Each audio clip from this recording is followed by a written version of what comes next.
Hey everyone, Chris Haddon, Jason Balin with the REI 360 show, powered by hardmoneybankers.com and rei360.net. Cool show for you today. It's about how to outmarket your competition so that you don't have to compete on price. Think about this. The more leads that you have, the more business you can do. We've got a few step-by-step things we're going to go over with you. Check it out right now.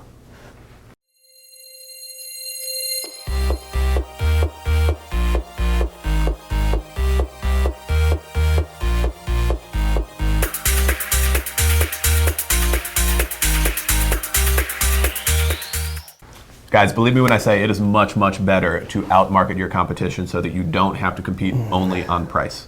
A lot of the people out there in whatever industry, I mean, you could be a real estate agent, you could be an investor, you could be a lender, you could be a lawyer.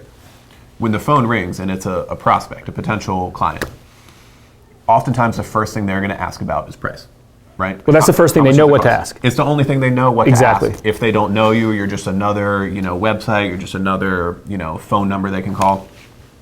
That's the first thing that they're going to ask about, unless they already know you, unless you're bringing them in through other channels, unless they want to work with you for being an expert, for being whatever.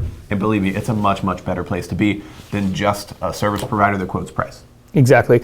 And we spend a lot of time and attention on training our staff and our salespeople to overcome that. Mm-hmm. And I'm not saying that price matters. I truly do believe that some people will walk on you over a few bucks, and you lose those people. So we're not talking about that. We're talking about kind of, the majority of the ones who really care about you and relationship and doing business with people that they believe, truly care about them. But some of the things that we talk about is, sure, I'm happy to quote you a price, but price is irrelevant at this stage of the game. Let's try to figure out exactly what your goals are and what you're trying to accomplish, because the price can be free, the price can be $10,000 or somewhere in between, but let's figure out first what you want to accomplish. So and one of the reasons in our lending company we don't really have what we call loan programs, because everybody's different, and let's figure out what you're looking to accomplish. Are you trying to put less money into the deal, or higher more money in the deal? Or are you trying to make this profit or this profit?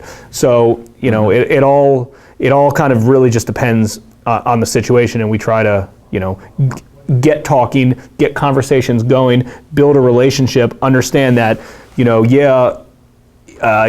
you found me on the internet, but we're a real company, we're not a robot, and, let's just talk and get to know each other. Right. Yeah. And that's how to handle the call when it comes in, right? Because there's different stuff that goes on, but there's different things that you can be doing to bring people your way in the first place.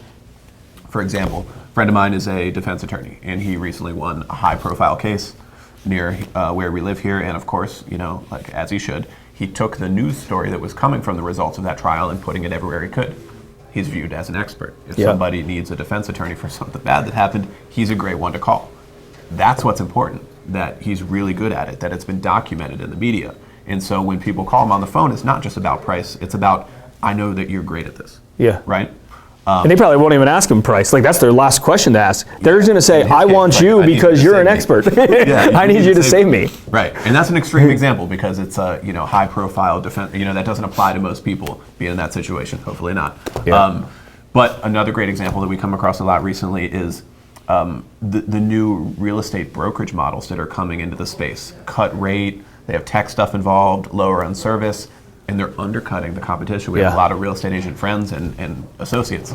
But the agents in a traditional model can still win, and they still are. The ones that are doing it right, that are building the database, that are visible in their social, that are taking their wins, like their big listings sold, their comments on the market, whatever it may be, and really putting an effort on content, putting the content out to their world, seen as an expert. People want to work with them. People want to, they could be personable, they can be an expert, like whatever you have to put your best foot forward, do that. And people will want to work with you for that. They're not going to call up and say, oh, you're going to do a 5.5% listing, but Redfin's going to do it, whatever. Exactly. That doesn't become the conversation. The conversation already skips to, all right, let's get this thing done. I know you're awesome. Yeah, exactly. It's already been, it's not even like a cold lead at that point. Like by the time they even get to you, it's a warm lead. They called you directly instead of somebody else because they saw your marketing piece.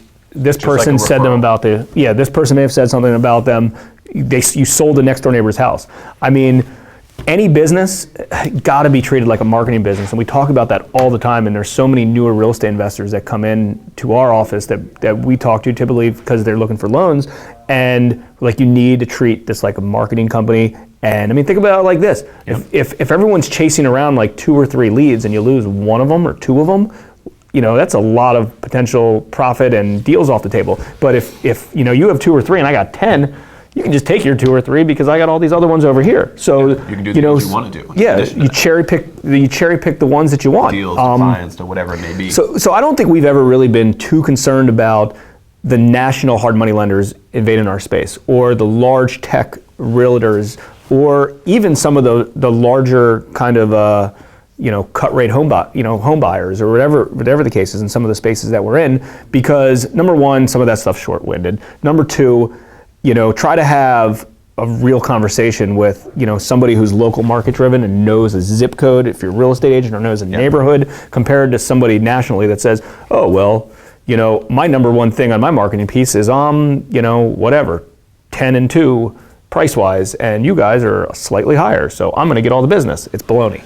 And yeah, they may score that somewhere, but, you don't have to do it that way. You don't have to compete in that way. Exactly. I mean, you can be the cheapest in town. Like you can, cut your margins and do it on the, like that's one way to do it. Yeah. This is another. And our biggest resource, and you guys that are following us, we obviously appreciate it, and who have followed us, you realize we're very consistent on these content pieces, on the marketing channels that we're doing for a purpose. Yeah. I mean, in our lending world, to give you a little bit of insight of what we try to do, we try to take real estate investors who have done 2 or 3 deals and try to turn them into full-time investors and do 12 deals a year. And the reason we do is we want more loans out of them, and we help them, and they're loyal to us. We do a lot of content. Yes, we do obviously a lot of marketing, but a lot of our marketing is tailored to content. Come to our website and learn about this, or get this for free, or get this for free. It's a big passion for us, and it really backs out. And it doesn't matter really any business you're in, this works in. Mm-hmm. But the ones that we're talking about on this today is real estate agents, lenders, home buyers, anything kind of in the real estate retail or real estate investing world. Yeah, absolutely applies to everyone. And here's the best part about it. If you do decide to put some effort towards your content marketing, writing a blog post, making a video like this, doing a podcast, whatever it may be, the good news is 90% of your competition isn't doing it. I was just on a podcast this morning, and we were talking about content marketing, and the person was in the tech space, and not the same kind of industry as us, not real estate, not whatever.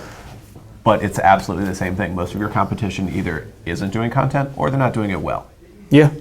Like there are lenders that compete with us that put out marketing stuff, but it's very generic. Sometimes it's talking about price. Sometimes it's just no more than like, hey, look at this loan we closed. Yeah, that's not marketing. And I'm always like, it's like whoop-de-doo. You're a lender and you closed a loan. Whoop-de-doo. That's all you can come up with. That's as creative as you are. That's as much value as you have to give to the audience.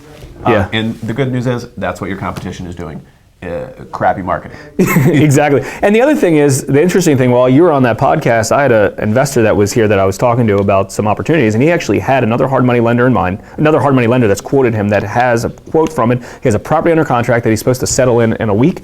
And the reason he came into the office to meet is he wanted somebody local. He wanted an expert. He's been following us for a long time. I've never met him, but he reached out and said, "Hey, I'd like to meet you guys. You guys have a meetup group. I see your TV web show that you're doing. You guys are experts in the market. I have a loan quote from somebody from New York and another one from somebody from North Carolina, who are both national lenders who have just localized reps that he was attracted to them originally, and he even admitted, he was like, I was attracted to them because they were slightly cheaper than some of the local lenders, but then I come to sit down with you and I'm like, for a few $1,000s, you could have saved my life.